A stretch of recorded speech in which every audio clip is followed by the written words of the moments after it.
तो यूपी विधानसभा चुनाव में 4 चरणों का मतदान पूरा हो चुका है और अब 5वें चरण के लिए ताकत झोंकने की पूरी तैयारी हो रही है। जैसे कि आप देख रहे हैं कि अभी तक सूबे की 232 सीटों पर वोट डाले जा चुके हैं और 171 सीटों पर मतदान होना बाकी है। इनमें 12 जिलों की 61 विधानसभा सीटों पर 27 फरवरी को वोट डाले जाएंगे। जिस इलाके में चुनाव बढ़ रहा है उसमें पूर्वांचल का एक बहुत बड़ा हिस्सा शामिल है। माना जा रहा है कि बीजेपी के लिए इस बार पश्चिम में राह आसान नहीं होगी। सवाल यह है कि पूर्व में दरअसल आसान राह नहीं होगी। इस तरह की बातें खबर सामने आ रही हैं। दरअसल क्या पश्चिमी यूपी में इस बार बीजेपी को नुकसान का सामना करना पड़ेगा? क्या इसकी भरपाई बीजेपी पूर्वांचल से कर पाएगी? जैसे आप जानते हैं कि पूर्वांचल में 130 विधानसभा की सीटें हैं।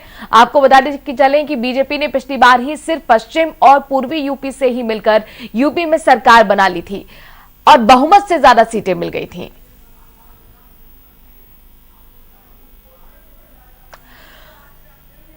लखनऊ से हमारे संवाददाता संजीव सिंह इस खबर पर ज्यादा जानकारी के साथ जुड़ गए हैं। संजीव, अब धीरे धीरे देखिए अवध से जाते हुए 5वां चरण पूर्वांचल की तरफ आ गया है।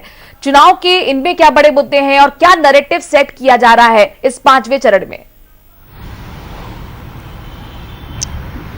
बिल्कुल, आपने सही कहा कि अब अवध से जो है पूर्वांचल की ओर बढ़ चुका है चुनावी प्रचार प्रसार भी, और ये कहा जा सकता है कि जो 5वें चरण का मतदान होने वाला है यानी कि 27 फरवरी को वो पूर्वांचल के कई उसमें जिले हैं, चाहे अयोध्या कह सकते हैं, इसके अलावा जो है बाराबंकी है और साथ ही जो है प्रयागराज, प्रतापगढ़, सुल्तानपुर, अमेठी समेत 12 जिले हैं जहां पर कि 5वें चरण का मतदान होने वाला है। अगर यहाँ मुद्दों की बात की जाए तो सबसे अहम मुद्दा यहाँ पर होता है विकास का मुद्दा होता है, क्योंकि पूर्वांचल में आज भी जो है पूर्वांचल बहुत सी चीजों में जो है पिछड़ा हुआ है। खासतौर से अगर गोरखपुर की बात की जाए तो गोरखपुर में इंसेफ्लाइटिस भी जो बीमारी थी उस पे जो है इस वर्तमान सरकार ने काफी, ये कहा जा सकता है कि कहीं ना कहीं उसमें जो है कमी आ गई है, यानी कि 95% जो है पूर्वांचल में जो इंसेफ्लाइटिस की प्रकोप था उसमें कमी आ चुका है। इसके अलावा जो है वहां पर अगर कहा जा सकता है कि ट्रैफिक की भी एक बहुत बड़ी समस्या है। इसके अलावा अन्य जो जनजीवन से रिलेटेड समस्या वो यहाँ पर बनी हुई है और यही कारण है कि सभी राजनीतिक दल के जो प्रमुख हैं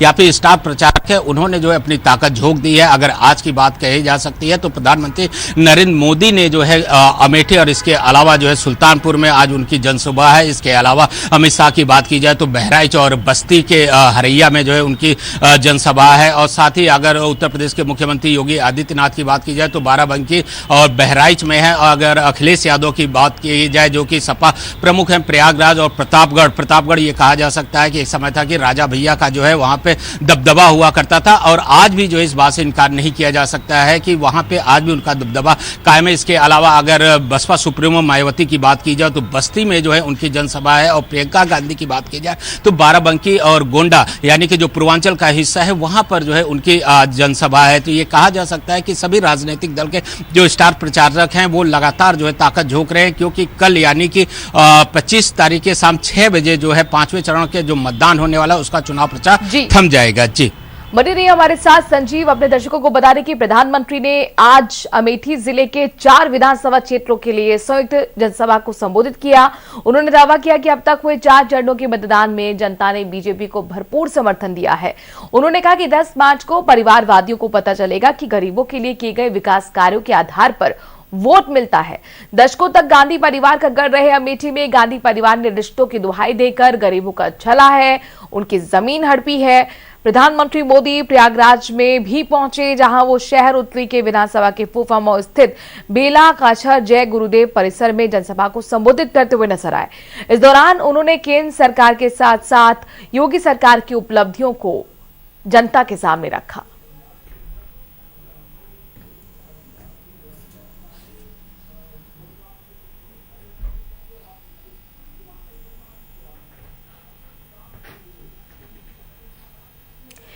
एक बार फिर हम संजीव का रुख करते हैं जो हमें प्रयागराज के समीकरण बताने के लिए जुड़ गए हैं। संजीव, चूंकि सबसे ज्यादा सीटों वाली प्रयागराज 12 जिले जिसमें से 8 पर बीजेपी ने कब्जा किया था, लेकिन इस बार के अगर आपसे इक्वेशन समझने की कोशिश करें, लोकल वहां के इश्यू समझने की कोशिश करें तो क्या बताना चाहेंगे? बिल्कुल, ये कहा जा सकता है कि अगर 2017 की बात की जाए तो 12 में से 8 सीटें जो है भारतीय जनता पार्टी की थी, लेकिन इस बार की अगर बात की जाए यानी कि 2022 में जो चुनाव चल रहा विधानसभा का जिस तरह से मतदान हो रहा है, तो कहीं ना कहीं ये कहा जा सकता है कि इस बार जो है टक्कर समाजवादी पार्टी से, और यही कारण है कि डबल इंजन की जो सरकार है, जो उनकी योजनाएं हैं वो लगातार जो है जनता के बीच, खुद प्रधानमंत्री नरेंद्र मोदी जाकर बता रहे। इसके अलावा जो है भारतीय जनता पार्टी के जो राष्ट्रीय अध्यक्ष हैं जेपी नड्डा हैं, या फिर कहा जा सकता है कि बीजेपी के जो बड़े नेता हैं उत्तर प्रदेश के मुख्यमंत्री योगी आदित्यनाथ, वो भी लगातार एक के बाद एक जनसभाएं, यानी कि योगी जी जो है एक दिन में 3-3, 4-4, 5-5 जो है जनसभाएं कर रहे हैं, और डबल इंजन की जो सरकार है, जो योजनाएं जनता के लिए वो ले जाकर बता रहे हैं। और वहीं अगर पूर्ववर्ती मुख्यमंत्री की बात की जाए, यानी कि समाजवादी पार्टी के जो राष्ट्रीय अध्यक्ष अखिलेश यादव, वो भी जो है उनकी सरकार में जो काम किया गया वो बता रहे हैं। जिस तरह से मैंने आपको बताया कि ट्रैफिक भी, यातायात एक बहुत बड़ी समस्या है वहां पे, और जिस तरह से पूर्वांचल एक्सप्रेस की बात है वो भी जो है बता रहे हैं। और इस पूर्वांचल एक्सप्रेस से जो है रोजगार पे कितना असर पड़ेगा, कितने लोग को रोजगार इससे मिलेगा, ये कई ऐसी चीजें हैं, मुद्दे हैं जो कि इस बार के चुनाव में रहेगा। इसके अलावा विकास का मुद्दा कहा जा सकता है, अपराध का मुद्दा कहा जा सकता है। इसके अलावा जो है जिस तरह से कानून व्यवस्था के मुद्दे पर लगातार जो है वर्तमान सरकार कह रही है कि कानून व्यवस्था चुस्त किया गया है। अगर पूर्ववर्ती सरकार की बात की जाए, यानी कि बोलती थी, लेकिन आज अतीक अहमद की जगह कहाँ है ये सब लोग जानते हैं। तो सवाल यही है कि कानून व्यवस्था क्या यहाँ पर एक बहुत बड़ा मुद्दा बनने जा रहा है? क्योंकि एक चुनावी अगर हम रैली चाहे प्रधानमंत्री की सुने या मुख्यमंत्री योगी आदित्यनाथ की सुने, इस पूरे चुनाव की जो लड़ाई है एक नैरेटिव सेट करने की, आतंकवाद वर्सेस राष्ट्रवाद की है।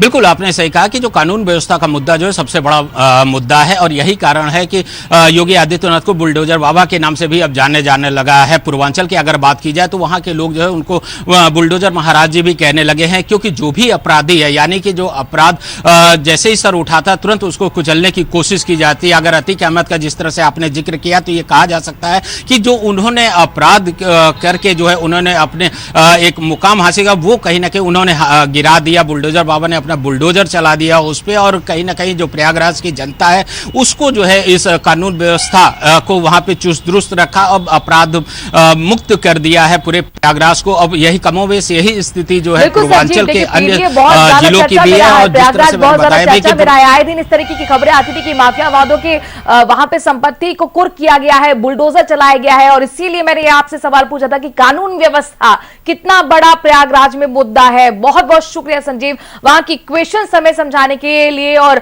वहां की ग्राउंड रियलिटी हमें बताने के लिए। तो प्रयागराज की जनता अब तैयार है अपने मत का इस्तेमाल करने के लिए। 27 फरवरी को आपको बता दें कि यहां पर वोटिंग होनी है, और इससे पहले ताबड़तोड़ रैलियां तमाम दिग्गज